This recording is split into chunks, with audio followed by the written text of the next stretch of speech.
कार्तिक मास महा सुखकारी, हरि भक्ति में मन को वारी। स्नान दान और दीप जलाए, पुण्य बढ़े, हरि कृपा पाए। हरे कृष्णा। आप सभी को कार्तिक मास की हार्दिक शुभकामनाएं। आप सभी का दिन शुभ और मंगलमय हो।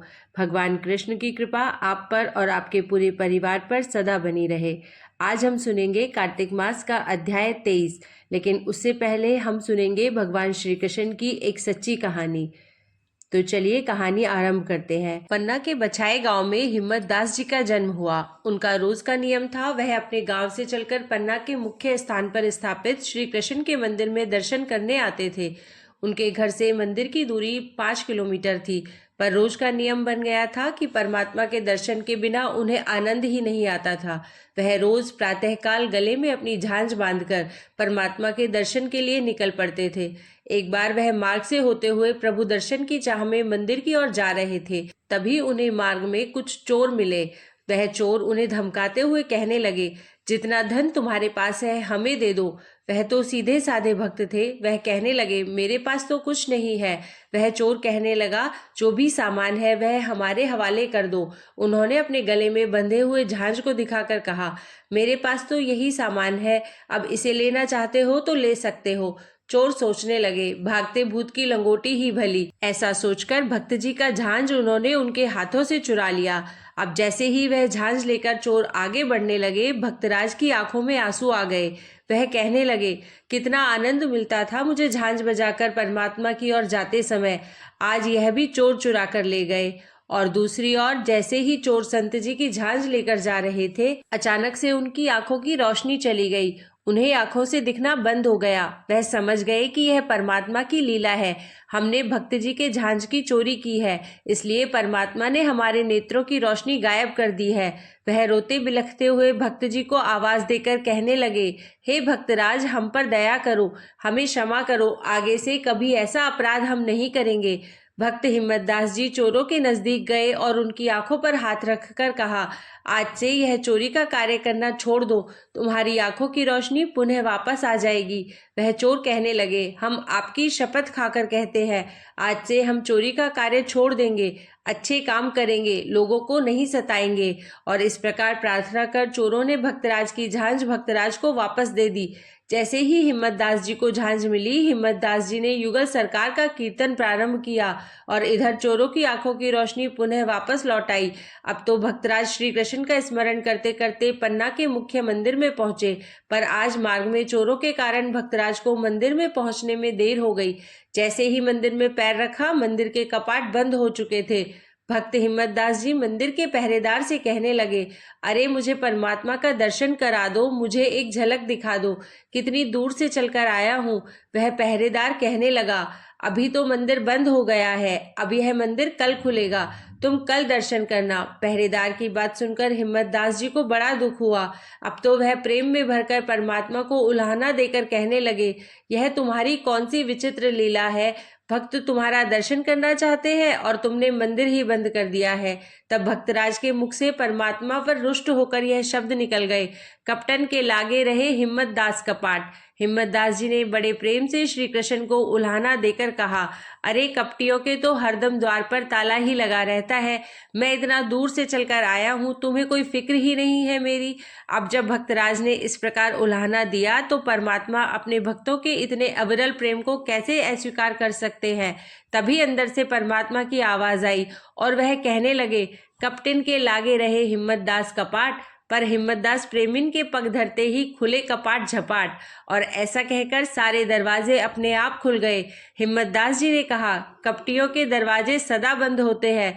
अंदर से परमात्मा ने कहा, हे भक्तराज, आप जैसे भक्तों के आने पर यह कपाट स्वतः ही खुल जाते हैं। जब अंदर मूर्ति से इस प्रकार आवाज आई तो जो मुख्य द्वार बंद हुए थे वह स्वतः ही खुल गए। अब तो भक्तराज ने बड़े आनंद से अपने प्रभु का दर्शन किया। यह सारी बात पन्ना के राज्य में फैल गई कि भक्त हिम्मत दास जी के दर्शन करते ही अपने आप मंदिर के सारे दरवाजे खुल गए हैं। भक्तराज सारी रात बैठकर अपने प्रभु का गुणगान करते रहे।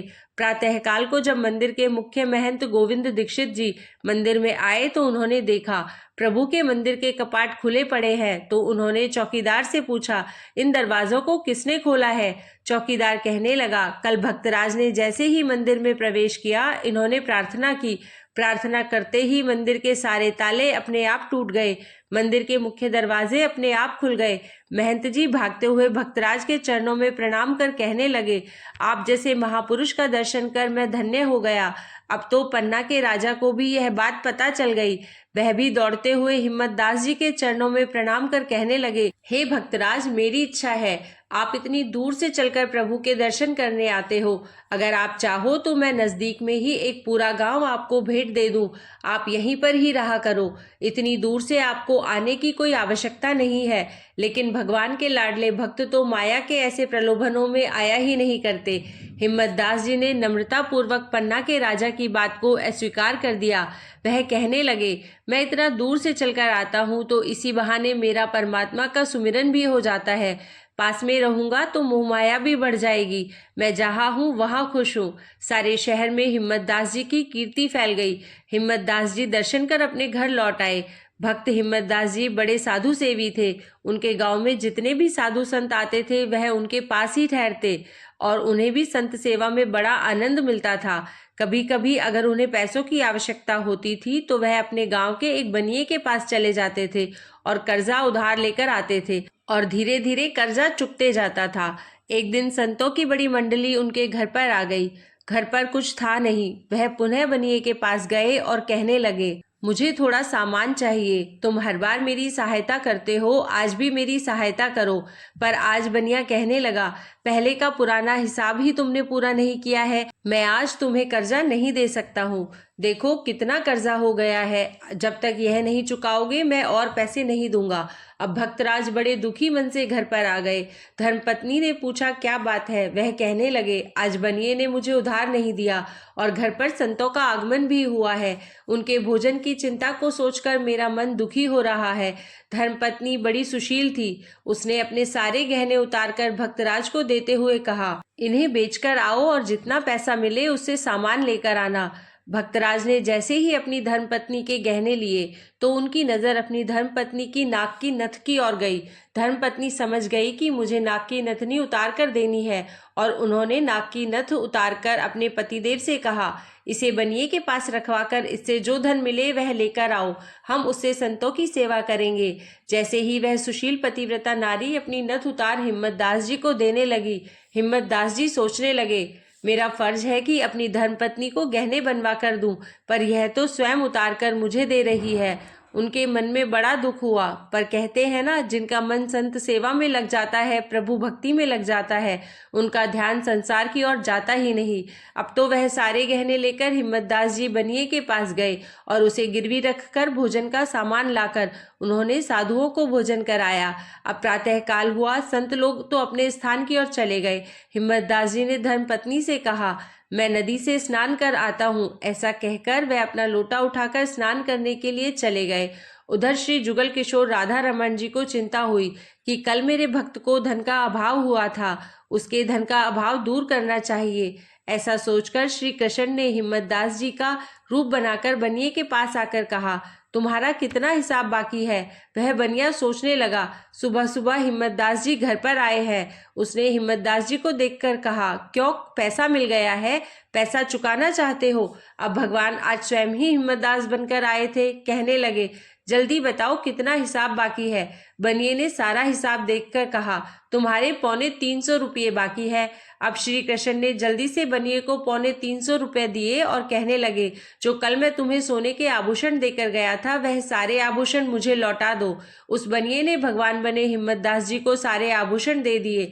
अब श्री कृष्ण हिम्मत दास जी के रूप में भक्तराज के घर पहुंचे और जैसे ही भक्तराज के घर प्रवेश किया, भक्तराज की धर्मपत्नी चौके पर गोबर लीप रही थी। उन्होंने स्त्री को आवाज लगाकर कहा, जल्दी आओ, यह नथ पहन लो। पर वह स्त्री तो उस समय चौके पर गोबर लीप रही थी। वह कहने लगी, इस नथ को एक तरफ रख दो, मैं बाद में पहन लूंगी।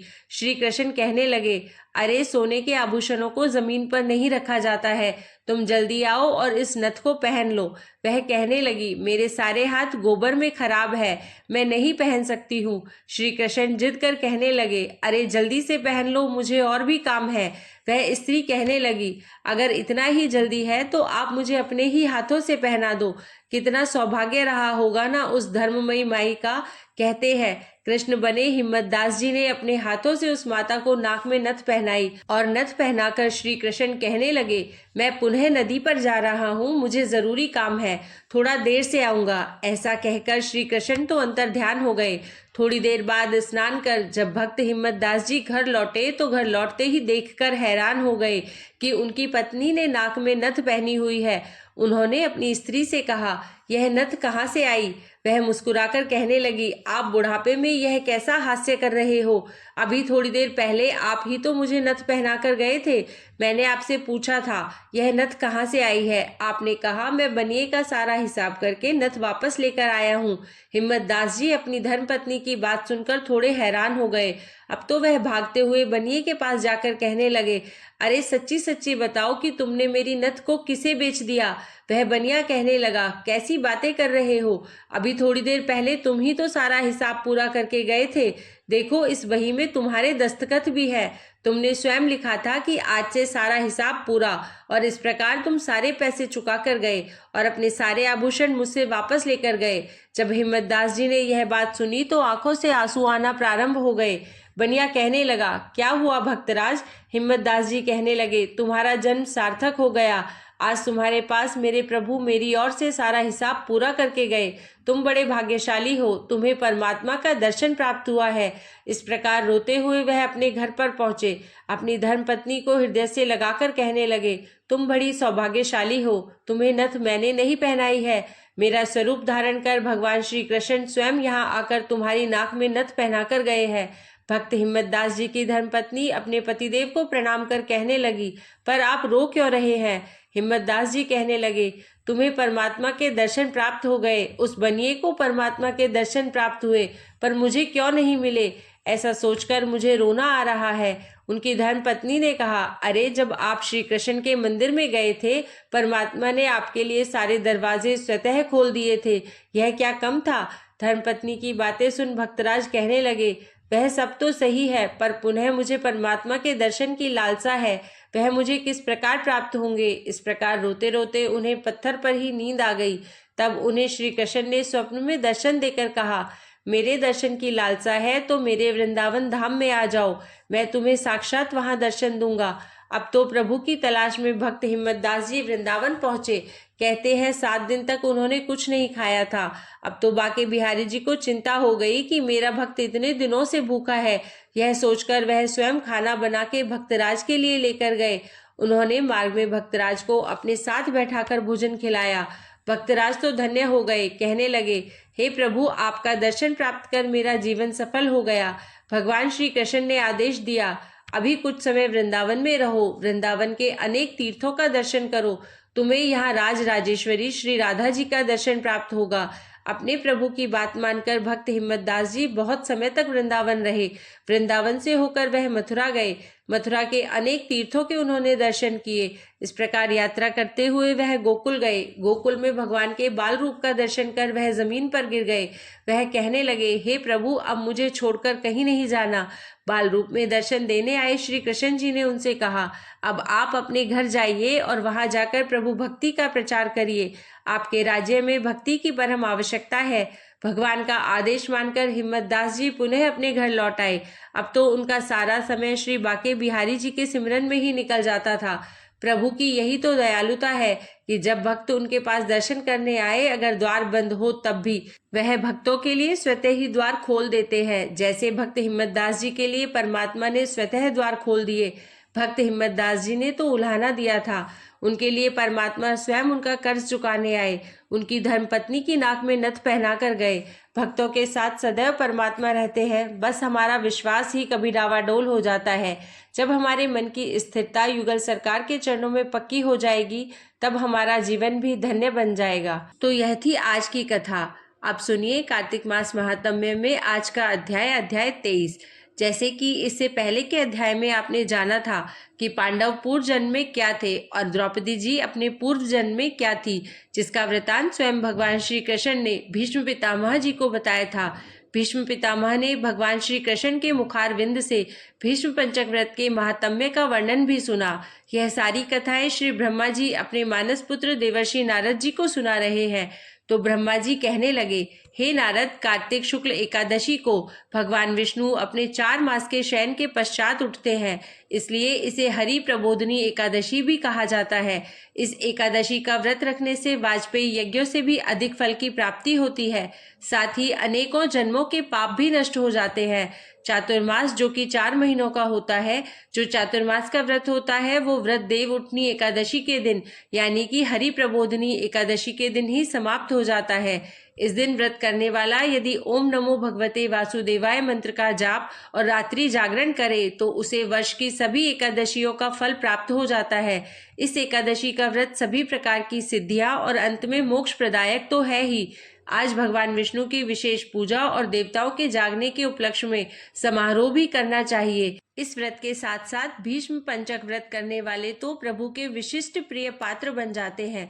भीष्म पंचक व्रत कार्तिक शुक्ल एकादशी से प्रारंभ होकर पूर्णिमा को समाप्त हो जाते हैं। इस दिन ऋषि और पितृ तर्पण करना चाहिए।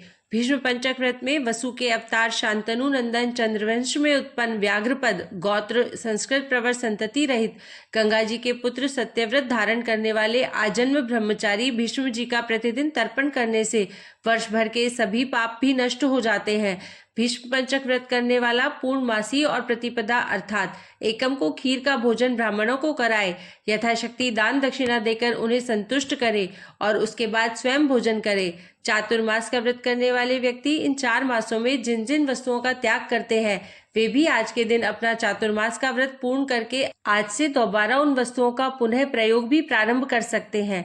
हरे कृष्णा। आज का अध्याय यहीं समाप्त हुआ। इसके आगे का वृतांत आप सभी कल के अध्याय में सुनिएगा। अब सुनिए श्री तुलसी चालीसा पाठ और तुलसी माता की आरती। श्री तुलसी महारानी करु विनय सिर नाय, जो मम हो संकट विकट दीजे मात नशाए।